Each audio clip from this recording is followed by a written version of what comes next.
Talking Ball on Trojans Live, presented by Monster Hydro. Jordan Moore, Sean Cody, Max Brown, and the GOAT John Jackson joins us now. A little USC football roundtable on a Labor Day Monday. Football season felt real again, finally, guys. I thought really for the first time in 2 years. And, what is real is, of course, some cranky USC fans out there. JJ, it seemed like if there were complaints, most of them were about the offense. When you looked at the USC offense, what did you find either encouraging or discouraging or maybe both on Saturday? Well, they're 1-0. That's the thing that's always encouraging. That's always. Not a lot of Pac-12 teams. Just think if they were 0-1, what you'd be hearing. Yeah, that's true. That's the one thing that people, I think, let slide is that the goal is to win the game. And both, Sean and Max can tell you, as the players, we aren't worried about the spread because I don't have any money on it. So they covered anyway, by the way, if anyone cares. Right, I don't have any money on it, so. And then if you look around the conference, right, you see what happened in the North, and you really value wins, and you have to, as a team, like you said, JJ, as a team, as a player, you're worried about getting a W and then finding a way to get to the next one, so you can figure it out that week and try to put a better foot forward. I think the only thing that bothered me this weekend was that the Notre Dame safety was compared to Taylor Mays. Did you guys see that? I did. No, but they were another team sweating out opening week. So again, everyone's happy to get that first W under their belt. Max, you got a chance to watch this one from afar. We'll have you at the Coliseum on Saturday. When you watch it, what stood out to you offensively? I think it's who's going to be that second receiver. I mean, Drake London, it's funny, Clay alluded to it. For so long, Clay's been we've been on him a little bit in terms of spreading too many backs around, too many receivers around. Why don't we focus in on the dude? And then he does that week one, and then now we're in the other camp a little bit. And so I think for me moving forward, finding who that second or third option is, that consistent option for SC to win a championship, they'll have to do that. And then also the 12 personnel, the tight end wrinkle, is that something that's here to stay, or was that just the flavor of the week and that's going to be fluid from week in and week out? I thought it was refreshing that you hear all offseason, we're doing something about the run game. We're going to try to get this run game going. And usually, hear coach speak, it's lip service. All right, that sounds good, coach. You're going to aerate it out. But they stayed with it. Even they pounded into a wall sometimes, but they stayed with Vavai. They stayed with Ingram. It was an effort to get the run game going, and I appreciated that they kept with it, even though sometimes it stalled a little bit. But they were trying to do it. We just got drilled by a soccer ball here. Our pregame show, we get footballs kicked into us. So this is a very dangerous profession that we've entered into. Max talked about the 12 personnel. I like it. I just think one of those tight ends really needs to be a receiving threat. And I know Croman Hogue caught the touchdown, and Wolf had a catch as well. Still, I don't think either of those guys would be classified as explosive. To me, the guy I keep coming back to is Michael Trigg. At some point, and I think it's totally fine it wasn't week one, I do think at some point somebody needs to fill the role that London had the last 2 years, which is that sort of hybrid flex tight end receiver role, and give a little bit more explosion. And to me, that guy could be Michael Trigg, the freshman tight end from Florida. And don't forget, Keaton Slovis has to be comfortable with who's the other receiver. And I think you're right about that for sure. It's not one of us. I mean, yep. I don't know if I know who I'd vote for, but Keaton Slovis has to decide on who he's comfortable with. Yep. And he has to have that trust. That's sort of the thing, is that when you're developing an offense to spread the ball around, I think this offense is supposed to look like the Rams. I think. It's supposed to be like everybody's getting it. You just don't know where it's going. There's a whole bunch of movement and crossing routes and stuff like that. I mean, that's what I was looking for. It didn't quite happen, but that's what I would look for. And I think that's where, of course, I'm not the offensive coordinator, but if that's what, to give something to something of a parallel, that's what I would think. You want to be a mixed bag where you just don't know where the ball's going. Are they going to run it? Are they going to throw it? And who's going to get it? And whoever gets it needs to be able to do something with it. And defensively, I think there are far fewer talking points, only because it was a nearly flawless performance. I mean, I thought they got a little banged up. That concerned me. It sounds like it's really not a huge issue, other than maybe Nick Figueroa, which just means more Corey Foreman possibly on Saturday against Stanford. And guys, I think this is a matchup to exploit. I mean, we could talk about how great USC Stanford games have been in the past.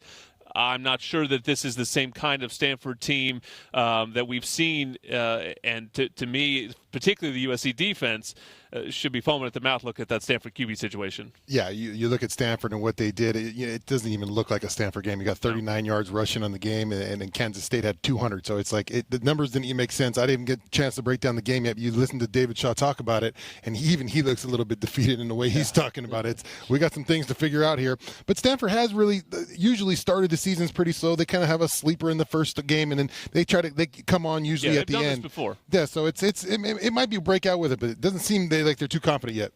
Don't expect the same Stanford team to show up this Saturday. I guarantee you it's not. I mean, they'll be in the same uniforms, but they are not going to look the same. Dudes. They are going to be way better than they were last week. So it was a plan. It was a plan by David Shaw. No, I don't think he planned on losing. I just think, looking at this league, Max, there's teams that have quarterbacks and there's teams that aren't, and the teams that have their quarterbacks won, and the teams that didn't over the weekend. And I mean, you got to call one of those games. Yeah, that's what I thought walking away from playing San Jose State too. You outside of Arizona State, that might be one of the best quarterbacks we see all season long. So the fact that this defense can line up man to man and say, you're not really going to pass on us that much, that's a really good sign. And to the Stanford point about them being down, definitely true. And I think it comes at a great year because I get the sense that Clay and these coordinators are still trying to figure out exactly what they have, especially offensively, in terms of what is the identity of this offense going to be. Who is that too deep? How are the young tackles going to be? And in years past, if this was a fully loaded Stanford team, you wouldn't want to go into that game with some of those questions that I still feel like are present with this USC team. But, Max, isn't that why USC stays in the offense that they're in and they don't go to the I formation? Because they want to be able to score points and be explosive. And if you go to a run-based offense, you're not going to get that explosion back. You're just going to run the clock out. I'm with you, but the 12 personnel, that once again, that'll be interesting because the more tight ends you have in there, I think the explosion goes down in general, but the run game increases, and that balance. And we didn't see it. We did not see a lot of explosive plays. They had the one over the top to Taj Washington, but a lot of that, too, is what was in San Jose State in. They're back. They're bracketing Drake. I mean, they were trying to take that away and make USC into a grinder. So it's always that back and forth, and we'll see what Stanford does on Saturday, and we'll see how Graham Harrell counters that. We're back for one more segment on Trojans Live next. Pac-12, guys, this is the Pac-12 opener this week. Real quick, it was a weird week in the Pac-12. The North really struggled. The South did not. UCLA got the sort of signature win that the league's been looking for, knocking out a national champion from just 2 years ago. My takeaway is the quarterback thing. What, Max, you got to call the Washington game. Sort of what's your takeaway what's going on in the league this year? You'll take quarterbacks. I'll go front seven. I feel like if you have an answer and you feel confident in your front seven, that's going to go a long way in this conference. I called the Washington game, and they were supposed to have an all-world offensive line, and the Montana Grizzlies, they got after them. And I think you look across the league, that should be where the gap is from a Pac-12 school to a Mountain West school. Might not be as much per se, and so if you do have a group that you feel confident in both offensively and defensively, I think that goes a long way, especially as you get into November especially. The Montana Grizzlies, that would have been a trivia question for me. It'll be a trivia question in about 30 years.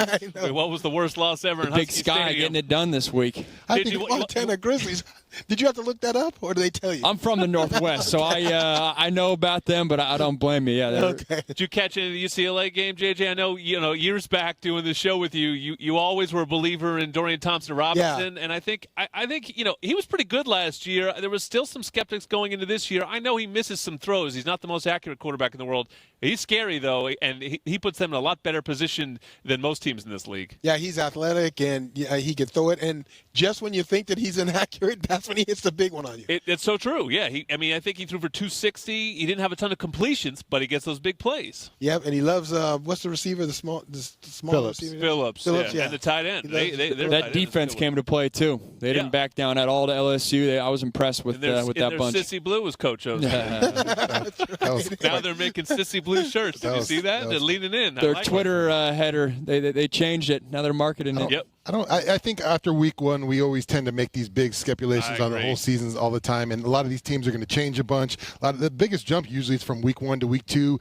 Coaches get to break down, see what they really got now, and so I think you'll see a lot of changes in a lot of these teams. They'll start trying to figure it out. Trojans Live is a production of USC Sports Properties and Playfly Sports. Our producer is Rick Cutler, production assistants by Katie Ryan and Art Webb, and Rich Rodriguez. Our executive producer is Drew DeHart. Thank you to all our guests. You can watch us all season long right here on the USC Trojans Media Network. For Sean Cody, Cody Max Brown, and John Jackson. I'm Jordan Moore. Fight on, everybody.